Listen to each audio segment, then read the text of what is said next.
سب سے پہلے میں یہ بتا دوں کہ جہاں بھی کہیں جادو کے اثرات یا جنات ہوتے ہیں تو مجھے پتہ چل جاتا ہے، یعنی مجھے فیل ہو جاتا ہے۔ یہ بتاتی ہیں ہماری ایک ویور ندا عائشہ۔ وہ کہتی ہیں کہ میرے زندگی میں کچھ ایسے حادثات اور واقعات رونما ہوئے ہیں کہ کچھ بھی غیر انسانی مخلوقات کی ہلچل ہو کہیں بھی تو مجھے پتہ لگ جاتا ہے۔ آج ندا اپنا ایک سچا واقعہ شیئر کر رہی ہیں جو ہم آپ کی خدمت میں لفظ بہ لفظ اسی طرح بیان کر رہے ہیں۔ وہ کہتی ہیں بچپن سے لے کر اب تک میرے ساتھ بہت سے واقعات ہوئے، میں آپ سے باری باری شیئر کرنا چاہتی ہوں۔ میرے ساتھ ہونے والا سب سے پہلا واقعہ تب پیش آیا جب میں تقریباً 9 سال کی ہوں گی۔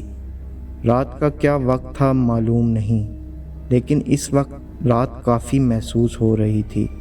میں واش روم جانے کے لیے اٹھی تو دیکھا کہ امی کچن میں کام کر رہی ہیں۔ میں نے امی سے کہا کہ آپ اتنی رات کو کیا بنا رہی ہیں؟ تو انہوں نے جواب دیا کھانا بنا رہی ہوں، دن میں تو تم لوگ بنانے نہیں دیتے۔ میں اس وقت نیند میں تھی تو کچھ زیادہ سوچا نہیں اور جا کے سو گئی۔ صبح اٹھنے پر مجھے رات کو پیش آیا واقعہ یاد آیا تو میرے رونگٹے کھڑے ہو گئے، کیونکہ امی پچھلی رات کو واش روم میں گرنے کی وجہ سے بہت بری طرح چوٹ آئی تھی اور بابا ان کو ہاسپٹل لے کر گئے تھے، اور امی ساری رات گھر میں نہیں تھیں۔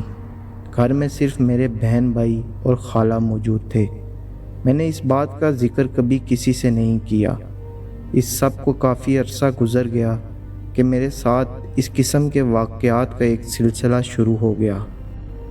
میں یہ بتاتی چلوں کہ ہم رینٹ کے گھر میں رہتے تھے اور اس گھر میں یہ میرے ساتھ ہونے والا پہلا واقعہ تھا۔ دوسرا واقعہ ندا نے اپنی بہن کے بارے میں شیئر کیا۔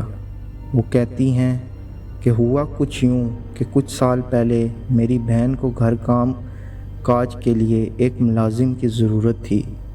اس نے گاؤں سے ایک بچی منگوائی، جیسا کہ اکثر لوگ منگواتے ہیں۔ لڑکی 10 سال کی تھی۔ اس کی ماں اسے چھوڑ کر چلی گئی۔ میری دوست کو وہ لڑکی کچھ عجیب سی لگی۔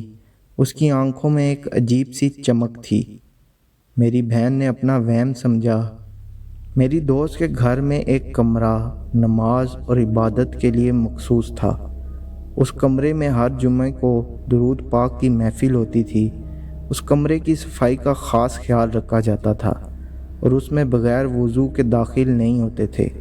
میری دوست نے اس لڑکی کو صاف ستھرا کپڑے پہنائے اور اپنے گھر کا کام سمجھا دیا، پھر اسے بولا کہ گھر کی صفائی کرے۔ گھر بڑا تھا لیکن وہ بچی صفائی کرنے 10 یا 15 منٹ میں واپس آ گئی۔ میری دوست بولی کہ ساری صفائی کر لی؟ تو وہ بولی کہ میں نے سب صفائی کر لی ہے۔ میری دوست بہت حیران ہوئی اور اس نے سوچا کہ جھوٹ بول رہی ہے، اتنی جلدی کیسے صفائی ہو سکتی ہے؟ لیکن اس نے چیک کرنے کے لیے اٹھی تو دیکھا کہ گھر ایسے صاف تھا جیسے پورا گھر کسی نے دھویا ہو۔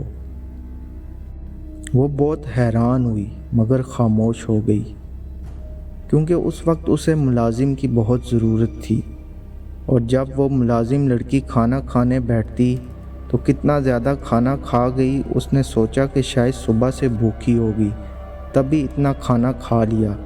میری بہن اور اس کے بچے دوپہر کو کمرے میں سونے کے لیے لیٹے تو ان کے اوپر کمرے میں پتھر برسنا شروع ہو گئے۔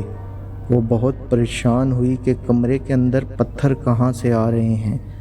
کچھ دیر بعد ایسا ہوا کہ وہ بچی باہر نکلی اور وہ نماز والے کمرے میں چلی گئی۔ جو ہی وہ کمرے میں داخل ہوئی اس پر پتھر برسنا شروع ہو گئے۔